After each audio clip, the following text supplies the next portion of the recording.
Good morning to Berlinale guests, Berlinale followers, Berlinale public. I am Carlo Chatrian, the artistic director of the festival. I have the pleasure to introduce to you Ruth Beckermann, who is the filmmaker, the director of Mutzenbacher. Willkommen, welcome, Ruth.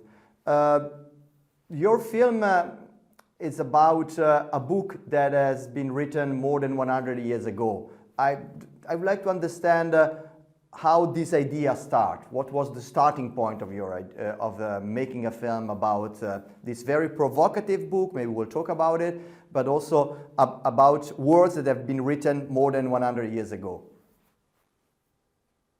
I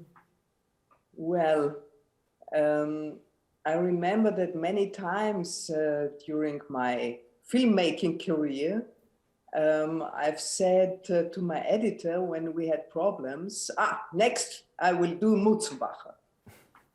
As a joke, you know, I mean, and now maybe it was during the lockdown, the first lockdown, that somehow everything calmed down and we were sitting at home playing games and doing puzzles for days. And somehow it was a kind of playful time.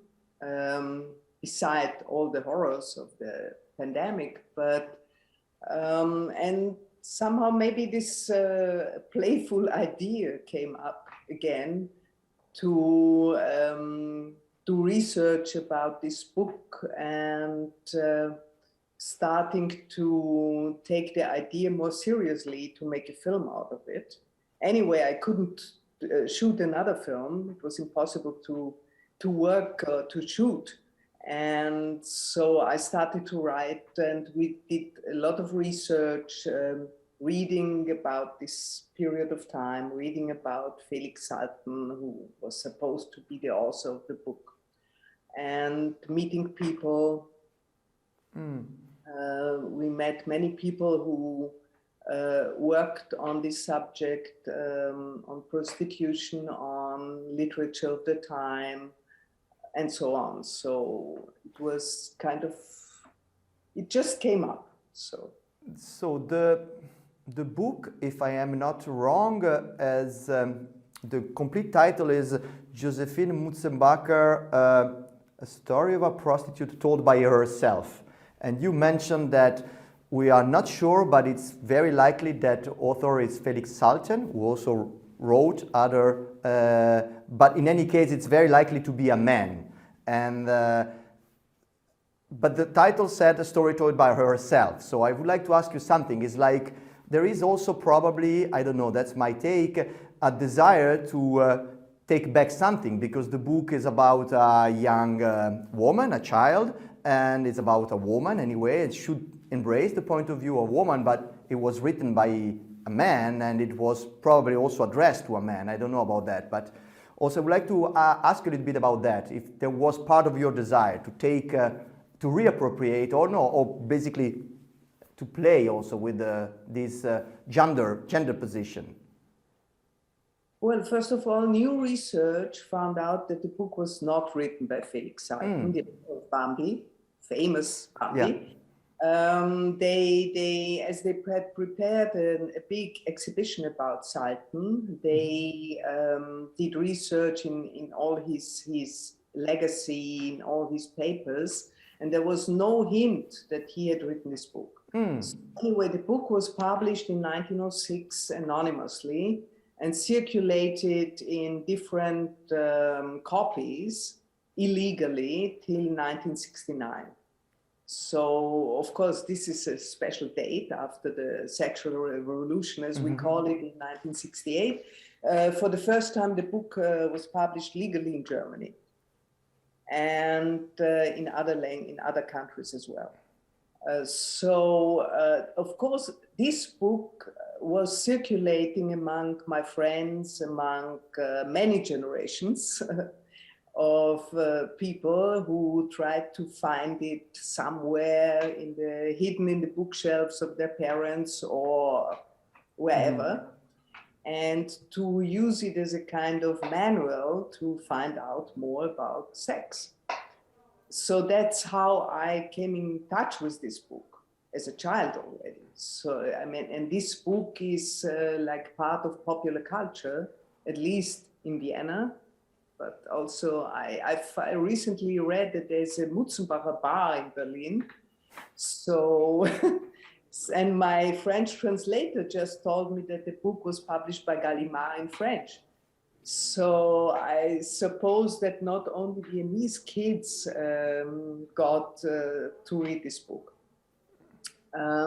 Of course, I'm quite sure that the book was written by a man, but it's written in the tradition of the female memoir, like Fanny Hill and other books. So this man probably had his own experiences and had talked to many women, many maybe prostitutes or other women of his acquaintances, and drew quite an interesting portrait, not only of sexuality, but also of life during this period of time. I mean, this was the time when there was the fin de siècle, and we know the beautiful images by Gustav Klimt showing very elegant and rich ladies.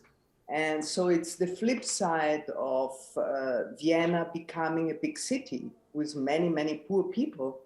You remember the memoir of Stefan Zweig, who wrote that in his youth, there were around 30,000 prostitutes in the center city of Vienna. So you walked on the streets and they were just standing there every 2 meters. So it was a time when people lived in very small apartments, and they had a rumor. I don't know if people know today what a rumor was. A rumor was a man who worked at night as a waiter or whatever and slept during the day in the bed of the family. Yeah. Who worked during daytime. Yeah. So it's also a portrait of a city at this time. And we must also remember that the book came out at the same time when Sigmund Freud's theory about child sexuality appeared, was published. So at that time, for the first time, people really did research and scientific research about the evolvement, the development of children and their desires. And it's quite probable that Freud had read Mutzenbacher and vice versa. So it was a time when this was really in the public. But your film is not a period movie, but you deliberately decide to take out the reality. You have some element, maybe also related to Freud. You have a sofa. You put some elements that are belonging to maybe symbol of bourgeois or belonging to normal houses. So I would like to ask you something about that part.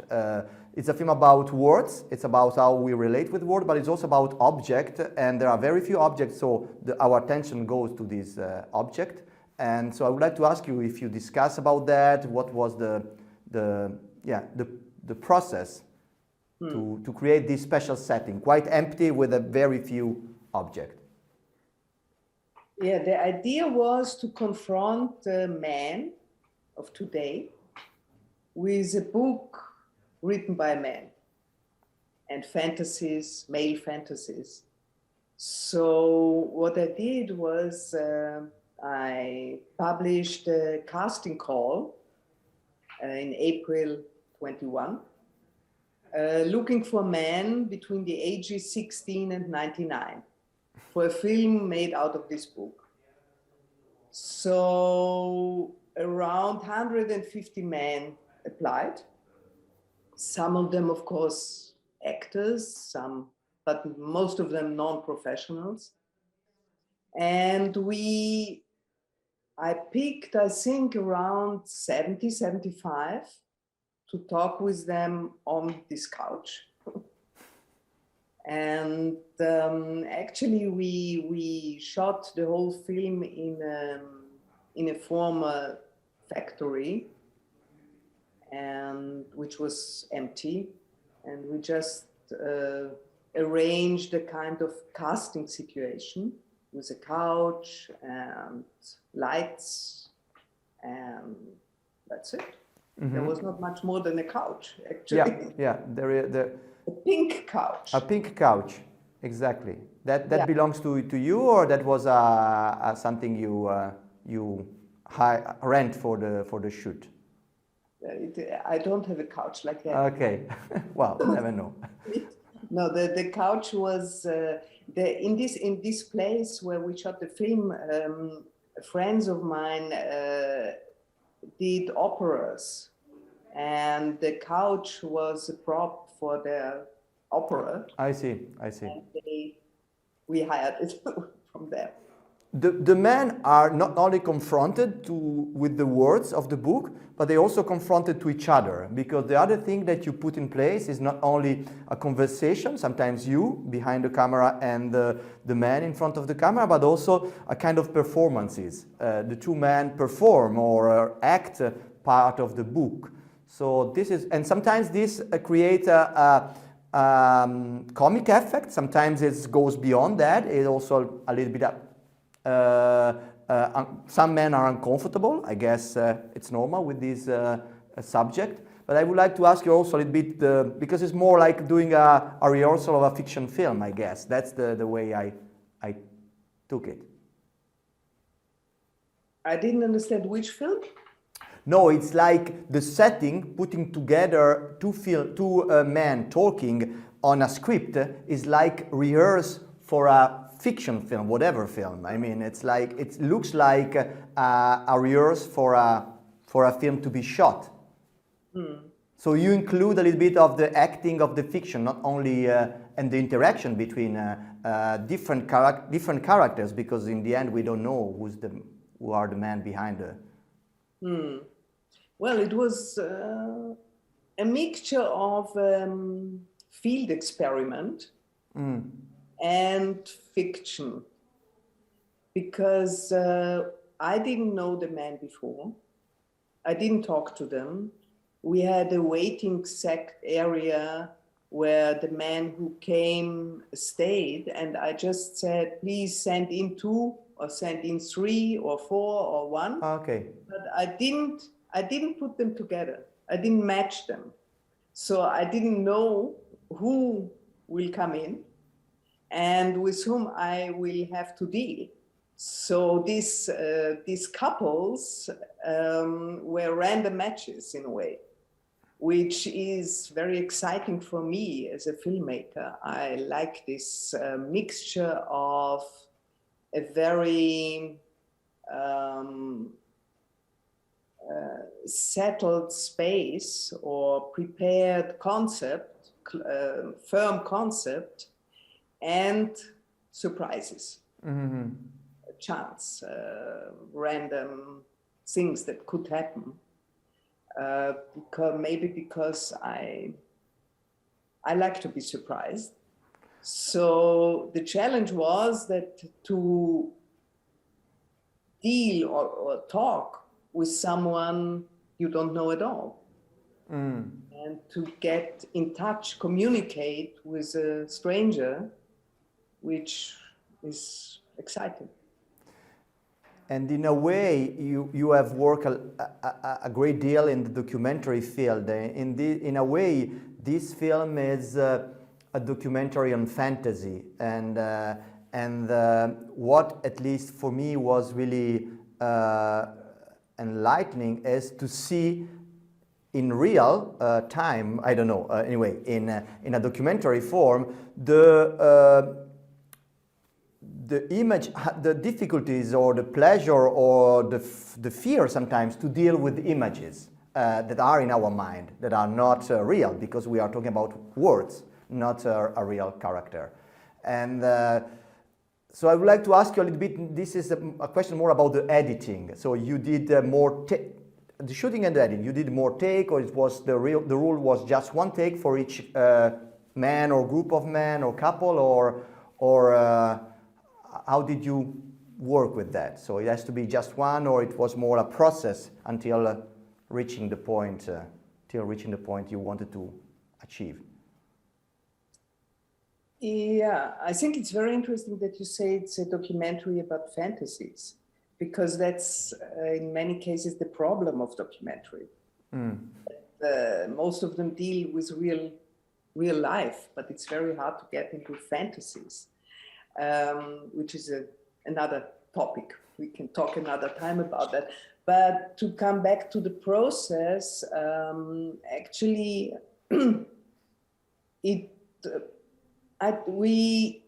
the process was that the man came in, sat on the couch, and I gave them a piece of text. So 1 or 2 pages, small pages of text from the book, because the idea was that the book, the text, is a trigger to their fantasies or to their way of speaking about what they read or what came to their mind. So they read a bit, and then they talked, either when there was only one man, they talked to me, or they talked to each other. And that was also, I mean, one of the reasons to make the film is to see the décalage, or how do you say in English, the disparity between the time when the book was written and the way men think about these subjects today. Yeah. Because of course today, I mean, this child pornography is a no-go. And so the men reacted in an interesting way after more than 100 years to this text. On the other hand, it was surprising to me, and it was great to see how non-professionals read and how expressive they are. I think that the combination of a face and words is something that cinema is made for, in my opinion. You have this amazing landscape of a face and speaking words, and you can have all the images as a spectator in your mind, which in this case, with a sexual text like that, is more interesting, in my opinion, than showing images. Yeah, totally agree. The process of shooting, of course, in the editing room, I don't know how many men made it into the film, but of course, there's less than half of I filmed. But there are also these scenes when there are 100 men in the room, and they do a chorus of text. Yeah? Yeah. Which is quite playful, I guess, this part. Yeah, this was great fun, I must say. And I must say too, there was a lot of fun and humor, and the way these men who didn't know each other reacted to each other was very soft and very amusing. And how they did what I wanted them to do. I mean, this was also very playful. Well, we could talk for ages, but our time is gone. I think that's simply the moment to thank you for bringing the film at the festival, and of course to encourage everyone to go and see Mutzenbacher at the Berlinale, which will start very soon. Thank you, Ruth Beckermann. Thank you, Carlo.